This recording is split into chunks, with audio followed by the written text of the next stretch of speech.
Welcome back to Stories with Sabby.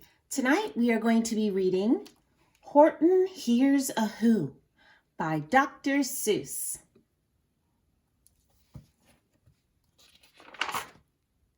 Horton Hears a Who by Dr. Seuss.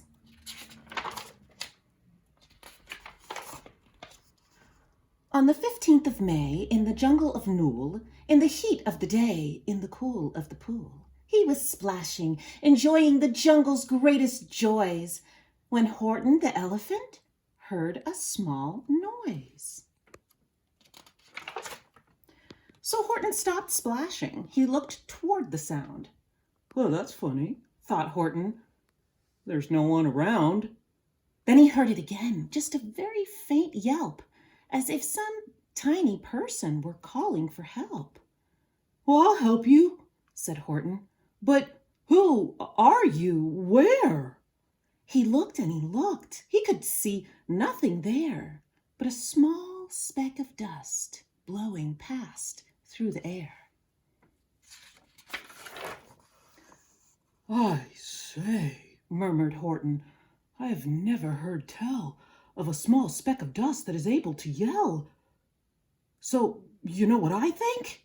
Why, I think that there must be someone on top of that small speck of dust, some sort of creature of very small size, too small to be seen by an elephant's eyes. Some poor little person who's shaking with fear that he'll blow in the pool. He has no way to steer. Well, I'll just have to save him, because, after all, a person's a person, no matter how small." So, gently, and using the greatest of care, the elephant stretched his great trunk through the air, and he lifted the speck of dust and carried it over and placed it down, safe, on a very soft clover. Humped a voice. 'Twas a sour kangaroo, and the young kangaroo and her pooch said "Humph" too. "Why, that speck is as small as the head of a pin. A person on that? Why, there's never been." "Believe me," said Horton, "I tell you sincerely, my ears are quite keen. I heard him quite clearly. I know there's a person down there, and what's more, quite likely, there's 2, even 3, even 4, quite likely a family for all that we know, a family with children just starting to grow. So please," Horton said, "as a favor to me, try not to disturb them. Just please let them be." "I think you're a fool," laughed the sour kangaroo. And the young kangaroo and her pooch said, "Me too. You're the biggest blamed fool in the jungle of Nool." And the kangaroos plunged in the cool of the pool. "Oh, what terrible splashing," the elephant frowned. "Oh, I can't let my very small persons get drowned. I've got to protect them. I'm bigger than they." So he plucked up the clover and hustled away. Through the high jungle treetops, the news quickly spread. "He talks to a dust speck. He's out of his head. Just look at him walk with that speck on that flower." And Horton walked, worrying, almost an hour. "Should I put these speck down?" Horton thought with alarm. "Well, if I do, these small persons may come to great harm. I can't put it down, and I won't. After all, a person's a person, no matter how small."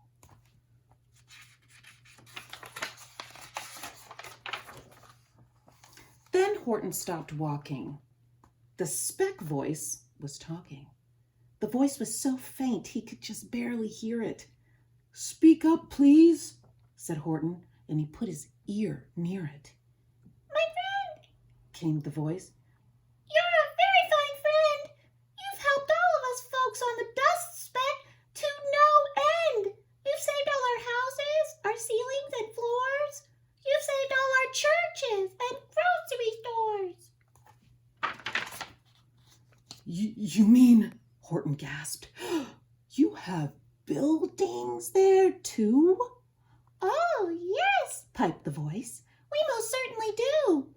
I know, called the voice. I'm too small to be seen, but I'm mayor of a town that is friendly and clean. Our buildings to you would seem terribly small, but to us who aren't big, they are wonderfully tall. My town is called Whoville, and for I am a Who, and we Whos are all thankful and grateful to you. And Horton called back to the mayor of the town, "You're safe now. Don't worry. I won't let you down." But just as he spoke to the mayor of the speck, 3 big jungle monkeys climbed up Horton's neck.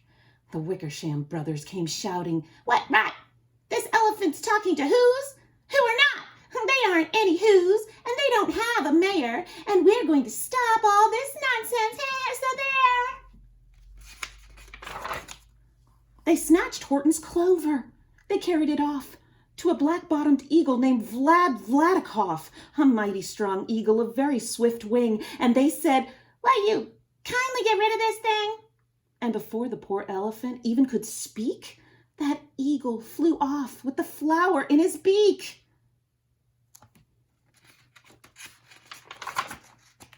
All that late afternoon and far into the night, that black-bottomed bird flapped his wings in fast flight, while Horton chased after with groans over stones that tattered his toenails and battered his bones, and begged, "Please, don't harm all my little folks who have as much right to live as us bigger folks do."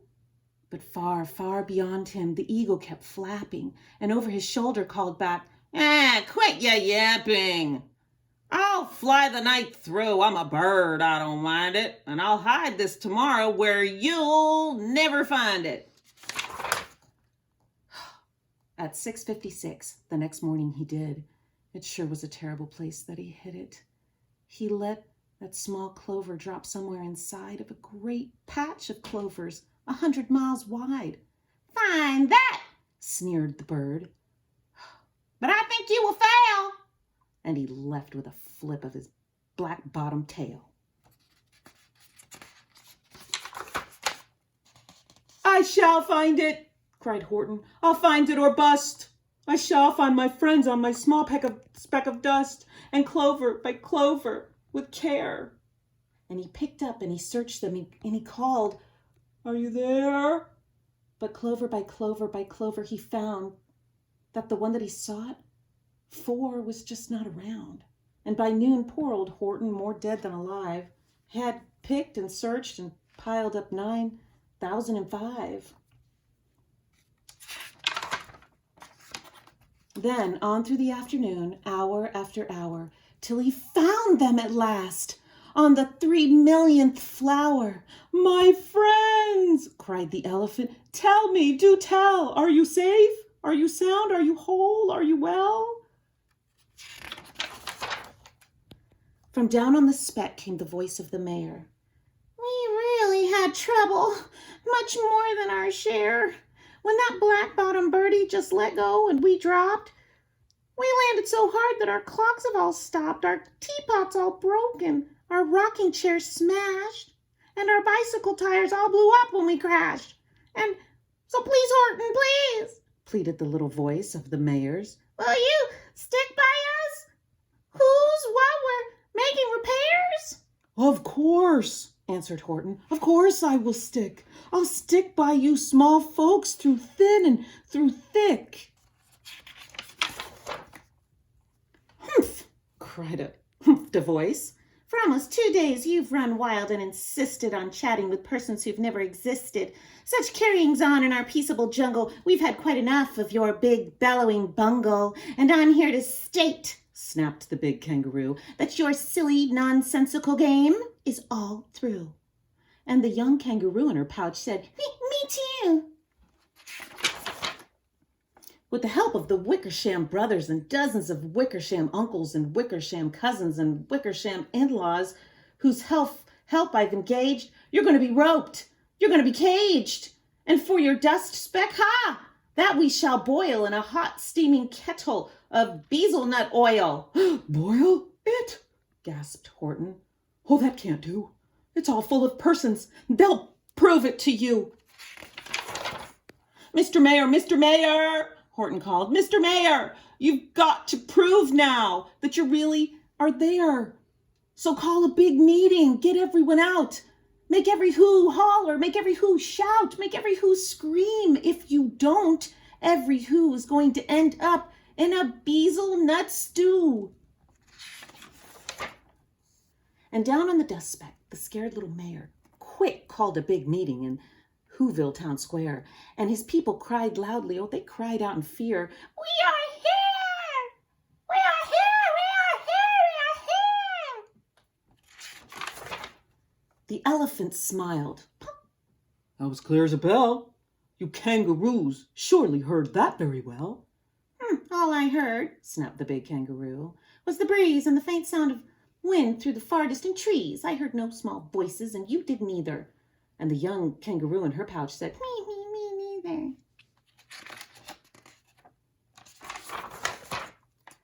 Grab him, they shouted, and cage the big dope. Lasso his stomach with 10 miles of rope. Tie the knots tight so he'll never shake loose. Then dunk that dumb speck in the bezelnut juice. Horton fought back with great vigor and vim, but the Wickersham gang was too many for him. They beat him, they mauled him, they started to haul him into his cage.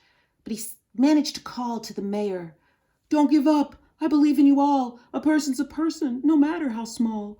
And you very small persons will not have to die if you make yourselves heard. So come on now and try. The mayor grabbed a tom-tom. He started to smack it, and all over Whoville they whooped up a racket. They rattled tin kettles. They beat on brass pans, on garbage pail tops and old cranberry cans. They blew on bazookas and blasted great toots on clarinets, oompas and boompas and flutes. Great gusts of loud racket rang high through the air. They rattled and shook the whole sky. And the mayor called up through the howling mad hullabaloo, Hey, Horton, who's this? Is our sound coming through? And Horton called back, I can hear you just fine, but the kangaroo's ears aren't as strong quite as mine. They don't hear a thing. Are you sure all your boys are doing their best? Are they all making noise? Are you sure? Every who down in Whoville is working. Quick, look through your town. Is there anyone shirking?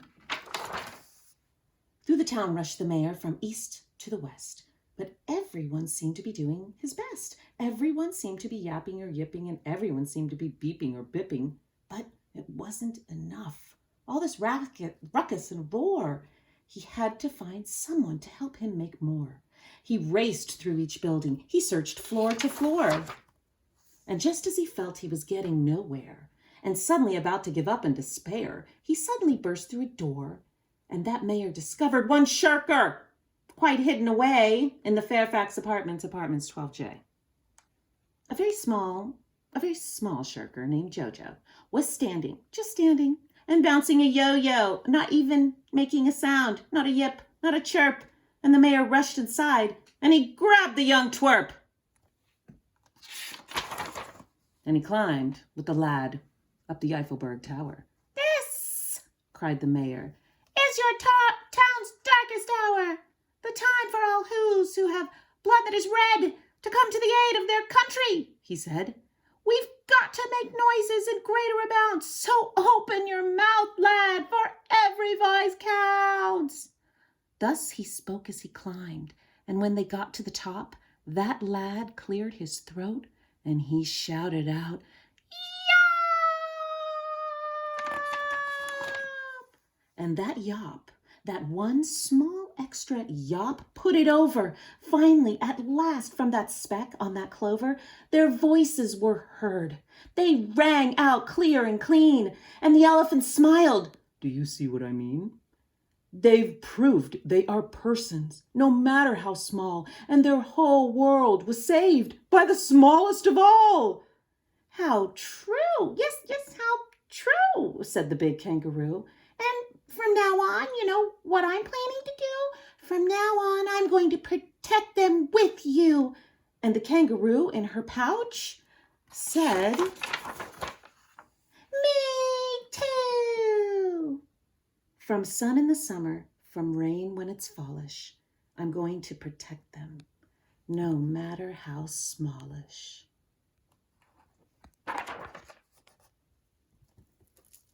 The end.